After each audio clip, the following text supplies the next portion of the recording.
Hello दोस्तों, smart education GDR में आपका स्वागत है। मैं आपका दोस्त HR Kushwaha, higher secondary school teacher. आप जानते हैं मैं आपके लिए बड़े बेहतरीन वीडियोस लेके आता हूं। इसी श्रृंखला में ये जो वीडियो आपको दिख रहा है, ये वीडियो नहीं है, ये आधी अंग्रेजी है। अगर आपने इस वीडियो को पूरा देख लिया तो ये मान के चलिए कि आपको इंग्लिश बोलने से कोई नहीं रोक सकता। जनरली सीधे सीधे सेंटेंस तो हम बना लेते हैं, लेकिन कोई ऐसे सेंटेंस पूछ लेता है कि वह दौड़ते दौड़ते रुक गया, वह चलते चलते मार्केट पहुंच गया, तो फिर हमें एकदम से सोचना पड़ जाता है कि आखिर क्या बना है। ये जो वीडियो है इसमें ऐसा ही कुछ दिया गया है। जब वर्ब को दो बार यूज करना होता है, जब हम कोई काम करने के बाद दूसरा काम करते हैं, उसके बाद हम किसी के लिए कहते हैं कि आपको ही ये काम करना है, तो ऐसे सेंटेंस कैसे बनाते हैं। तो आइए इस वीडियो में हम फटाक से समझ लेते हैं। मुश्किल से 10 मिनट लगेंगे।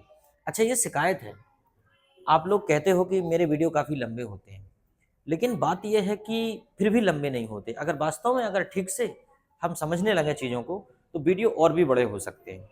लेकिन फिर भी मैं इस बात का ध्यान रखता हूँ कि आपको ज़्यादा समय ना देना पड़े और कम समय में आप ज़्यादा से ज़्यादा सीख जाएं, इसलिए मैं शॉर्ट करने की कोशिश करता हूँ। लेकिन एक बात याद रखना, जितना ज़्यादा बड़ा वीडियो रहता है ना, उतना ज़्यादा समझ में आता है, क्योंकि मैं एग्जाम्पल ज़्यादा ले लेता हूँ और कोई कारण नहीं है। बड़ा वीडियो होने का सिर्फ इतना सा कारण है कि हम वहाँ पे एग्जाम्पल्स ज़्यादा ले लेते हैं, और कुछ भी नहीं। कोशिश करेंगे कि एक ही एक एग्जाम्पल लें।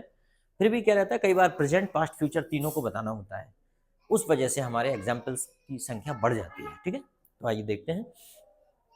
जैसे कि सबसे पहले दिया है हमारा वाइल।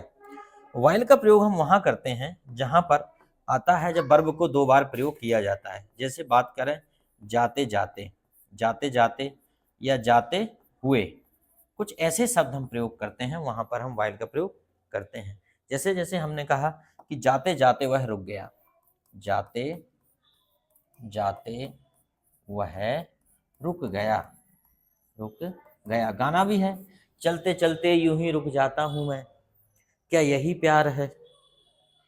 ठीक है, कहते कहते यहीं रुक जाता हूं मैं, तो लोग कहते हैं ये प्यार व्यार कुछ नहीं है, चलते चलते रुक जाते हो, तुम्हारी समस्या है तो कमजोरी है, इलाज कराओ डॉक्टर से। ठीक है, तो जाते जाते वह रुक जाता है। दोस्तों, सिस्टमेटिक वीडियो देखने के लिए आप मुझे smart education GDR YouTube channel पर सब्सक्राइब कर लीजिए। तो क्या हो जाएगा, वाइल गोइंग, वाइल गोइंग ही स्टॉप्स, जाते जाते वह रुक जाता है, वाइल गोइंग ही स्टॉप्स। जैसे हम कहें खेलते खेलते वह गिर पड़ा, वाइल प्लेइंग ही फेल डाउन। कितना सिंपल है। एक एग्जाम्पल और ले लेते हैं। वाइल प्लेइंग ही फेल डाउन, खेलते खेलते वह गिर पड़ा। आए समझ में। अब आप और भी बहुत सारे सेंटेंसेस बना सकते हैं, प्रेजेंट पास्ट फ्यूचर जैसे भी लगे आपको। जाते जाते वह रुक गया, बोलते बोलते वह हंसने लगा, रोते रोते वह हंसने लगा। ठीक है, बात करते करते उसने चांटा जड़ दिया। तो कुछ भी बनाया जा सकता है। ठीक है, नेक्स्ट अगला है हैविंग। हैविंग का प्रयोग हम वहां पे करते हैं जहां पर कोई काम करके, जैसे हम करते हैं ना करके, करके, या हम जैसे कहते हैं ना खाकर, पीकर, उठकर, बैठकर। जब कोई काम करके हम दूसरा काम करते हैं तो वहां पे हैविंग का प्रयोग करते हैं। उदाहरण के तौर पे जैसे कि खाना खाकर वह सोने चला गया, खाना खाकर, तो क्या हो जाएगा, हैविंग ईटन। यहाँ वर्ब की थर्ड फॉर्म आती है, having eaten food he went to sleep. खाना खाकर वह सोने चला गया, having eaten food he went to sleep.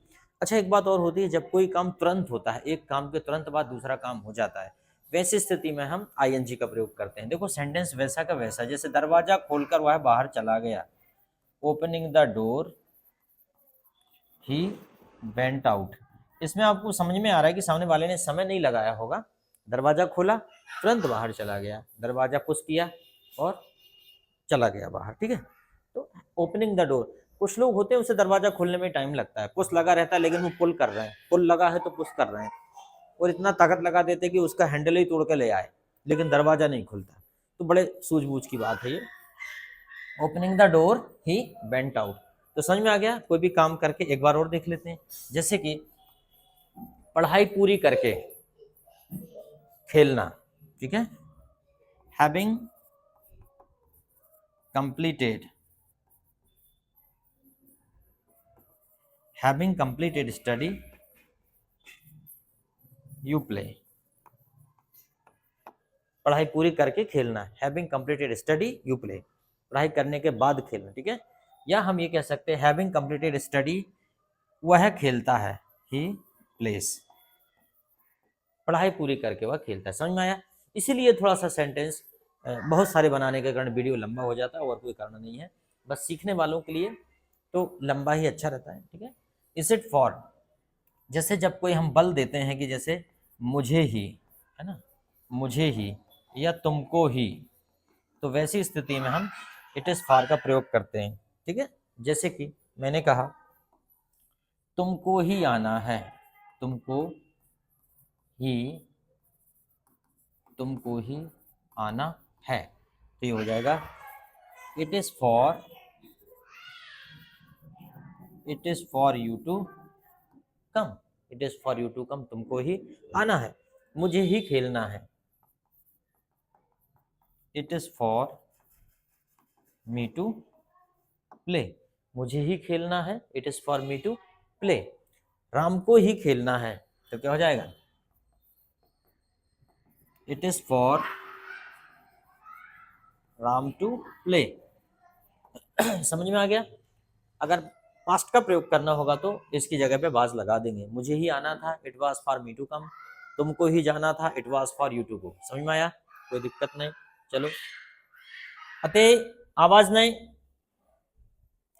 Not to speak of, की तो बात ही नहीं, की तो बात ही नहीं, की तो बात ही नहीं। हम कहते हैं नॉट टू स्पीक ऑफ का मतलब होता है की तो बात ही नहीं, नॉट टू स्पीक ऑफ, फिर से लिख दे रहे हैं, नॉट टू स्पीक ऑफ, ठीक है। नॉट,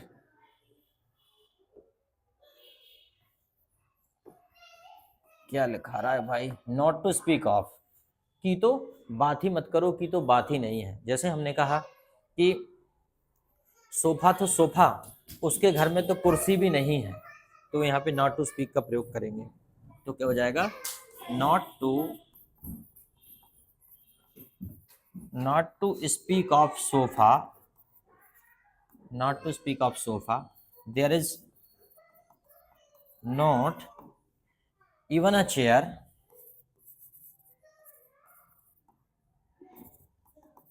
इन हिज होम, मतलब कुर्सी तो कुर्सी, सोफा तो सोफा, उसके घर में तो कुर्सी भी नहीं है। Not to speak of sofa, there is no even a chair in his home.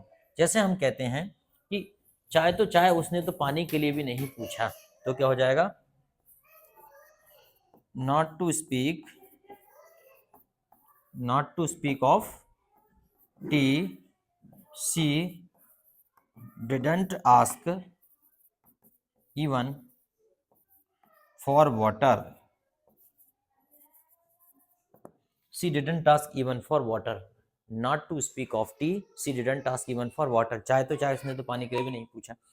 कई बार हम बोलते हैं कि इंग्लिश तो इंग्लिश, उसे तो ढंग से हिंदी भी नहीं आती, तो हम बोल सकते हैं not to speak of English, she doesn't know even Hindi properly, वो हिंदी भी ठीक से नहीं जानती या जानता। तो यहाँ पे इस प्रकार से आप करोगे, ठीक है। चलो, अगला आता है हमारा just as in the same way, बड़ा सिंपल है, जिस प्रकार, जिस प्रकार, जिस प्रकार उसी प्रकार, जिस प्रकार उसी प्रकार, just as in the same way. जैसे कि भाई जिस प्रकार तुम मुझे चाहते हो उसी प्रकार मैं तुम्हें चाहता हूं, कोई दूसरी बात नहीं है। जिस प्रकार तुम गरीबों की मदद करते हो उसी प्रकार भगवान तुम्हारी मदद करता है, ठीक है ना। मतलब भगवान भी फ्री में कुछ नहीं करता, कहने को वो भगवान है, लेकिन भगवान फ्री में दे नहीं सकता कुछ भी, क्योंकि वो सिस्टम ही नहीं है फ्री में देने का। इसलिए कुछ ना कुछ आपको कीमत लगानी ही पड़ेगी, या फिर आप अच्छे काम करें, गरीबों की मदद करें, खुद मेहनत करें, कुछ ना कुछ तो आपको करना पड़ेगा। That God is not there to give you anything free of cost, भगवान के सिस्टम में ही नहीं है कि वो फ्री में कुछ दे दे आपको, ठीक है। तो क्या हो जाएगा जस्ट एज, जिस प्रकार, just as you help the poor, in the same way, in the same way God will help you.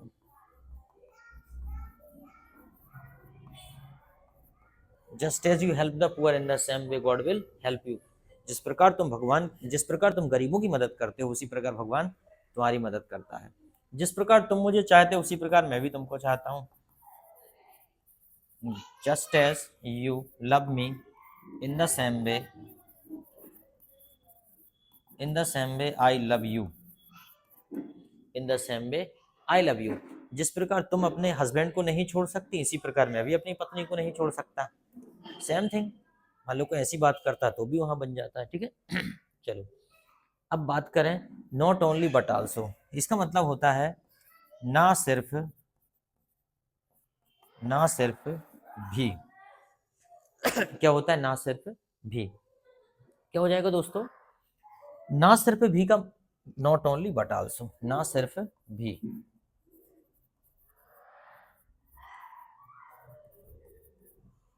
Not only but also, ना सिर्फ भी। तुम इस समाज के ही नहीं बल्कि देश के भी गद्दार हो। बड़ा कॉमन सेंटेंस है।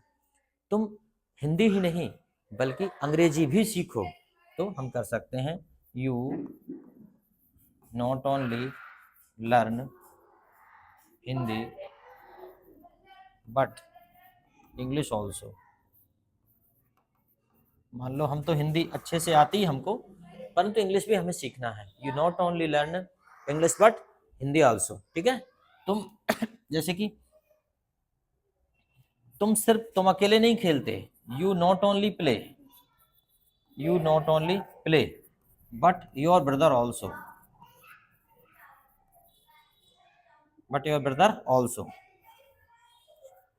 तुम अकेले ही नहीं खेलते परंतु तुम्हारा भाई भी खेलता है, बट योर ब्रदर ऑल्सो। जैसे हम कहते हैं, बहुत बड़ी डीप स्टडी होती है my dear. Not only but also में अगर करने लगे तो एक से बढ़ के एक सेंटेंस आ जाएंगे। तो ये कोई मामूली बात नहीं है ऐसे ही पढ़ने के लिए ऐसे ऐसे सेंटेंस बनेंगे, लेकिन वही है कि फिर आधा घंटे का वीडियो सिर्फ नॉट ओनली बट आल्सो पे ही हो जाएगा। तो उतना अभी डीप हम जा नहीं रहे हैं। ठीक है। नॉट ओनली बट आल्सो, मैं तुमको नहीं तुम्हारी बहन को भी पसंद करता हूँ। ठीक है। तो जैसे मैंने कहा I not only like you but also your sister. I not only like you but also your sister, मैं तुमको ही नहीं बल्कि तुम्हारी बहन को पसंद कर लेता हूँ। करता हूँ मतलब एज फॉर एज, जहां तक। एज फॉर एज क्या हो जाएगा? जहां तक। एज फॉर एज हो जाएगा जहां तक। एज फॉर एज क्या हो जाएगा दोस्तों? जहां तक। ठीक है। जहां तक, जहां तक। एज फॉर एज जहां तक मैं सोचता हूँ। ठीक है। जहां तक मेरा मानना है या जहां तक भारत का संबंध है, जहां तक इंग्लिश का संबंध है, जहां तक इंग्लिश स्पीकिंग का संबंध है, यह प्रैक्टिस की भाषा है या प्रैक्टिस का विषय है। ठीक है। तो हम ये कह सकते हैं as far as English speaking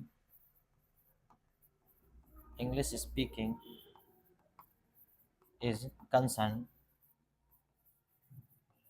as far as English speaking is concerned, it is the matter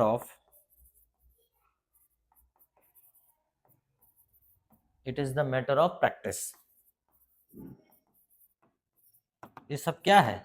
अभ्यास का विषय है। और भी बोल सकते हो, जहां तक मैं जानता हूं। as far as I know, Bharat एक अच्छा देश है। India is a good country, India is good country. तो कितना सिंपल है। एज फार एज, जहां तक मैं जानता हूं भारत एक अच्छा देश है। As far as I know India is a good country. साथ ही एज लॉन्ग एज इसमें होता है माय डियर, इसका मतलब होता है जब तक। जैसे शाहरुख खान की फिल्म आई थी ना, जब तक है जान। कब तक है जान? जब तक है जान।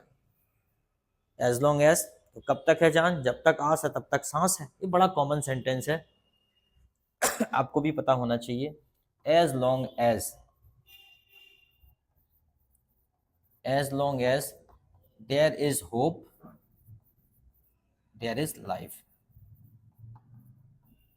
जब तक उम्मीद है तब तक जिंदगी है, या जब तक जिंदगी है तब तक उम्मीद है। इसे उल्टा भी कर सकते हैं, as long as there is hope there is life, as long as there is life there is hope कर सकते हो, ठीक है। जब तक मैं तुम्हारे साथ हूँ चिंता मत करो, जब तक पानी गिरता है बाहर मत जाओ, ठीक है। जब तक पिताजी सोते हैं शोर मत मचाना, नहीं तो सुताई हो जाएगी, पिटाई हो जाएगी आपकी, ठीक है। तो और भी कर सकते हो, as long as I am with you,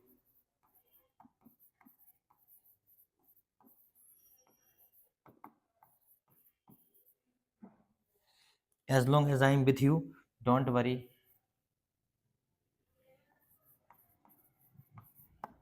as long as I am with you don't worry.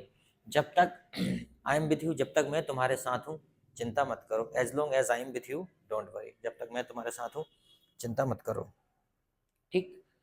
उसके बाद आता है my dear as well as. इसका मतलब होता है और भी, क्या होता है, और भी, ठीक है। या और भी कह सकते हैं हम इसे, और भी।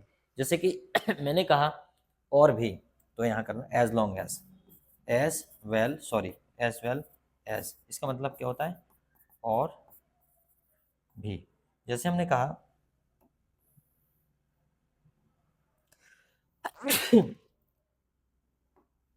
जैसे मैंने कहा उन्होंने मुझे आमंत्रित किया, दे इनवाइटेड मी। अब मुझे याद आया कि नहीं यार मेरे दोस्त को भी तो बुलाया था, they invited me as well as my friend, they invited me as well as my friend. देखो भाई मेरी राइटिंग उतनी अच्छी नहीं है, इसलिए ऐसे से काम चलाना पड़ेगा, ठीक है। As well as my friend, they invited me as well as my friend, उन्होंने मुझे आमंत्रित किया और साथ ही मेरे दोस्त को भी कर लिया। मैं कहूँ कि तुम बेईमान हो, यू आर डिसऑनेस्ट, फिर मुझे याद आया कि नहीं तुम्हारा भाई भी तो है, as well as your brother. तो ये बात है, इसका प्रयोग तब करते हैं जब हम कोई बात जोड़ना चाहते हैं लेकिन जोड़ नहीं पाते, तो एज वेल एज लगा के कर देते हैं। नहीं तो सिंपल तरीका ये होता है, you and your brother both are dishonest, ये नहीं बोल पाए तो हम बोलते हैं you are dishonest as well as your brother, और तुम्हारा भाई भी, बाद में याद आता है। तो दोस्तों वीडियो कैसा लगा, अगर वाकई वीडियो में मजा आया हो तो हमें कमेंट्स करके बताइएगा। आपके कमेंट्स हमारे लिए बहुत महत्वपूर्ण होते हैं, ठीक है, क्योंकि उससे हम आगे की रूपरेखा तैयार करते हैं। जैसे एक किसी व्यक्ति ने कहा था कि सर कंडीशनल सेंटेंस बताइए, मैं कंडीशनल सेंटेंस पे वीडियो बनाने जा रहा हूँ नेक्स्ट। किसी ने ये बोला था सर आपके वीडियो बड़े होते हैं, तो मैं उनके लिए छोटे वीडियो कर रहा हूँ, ठीक है। तो ध्यान रखिएगा, thank you very much, have a good day.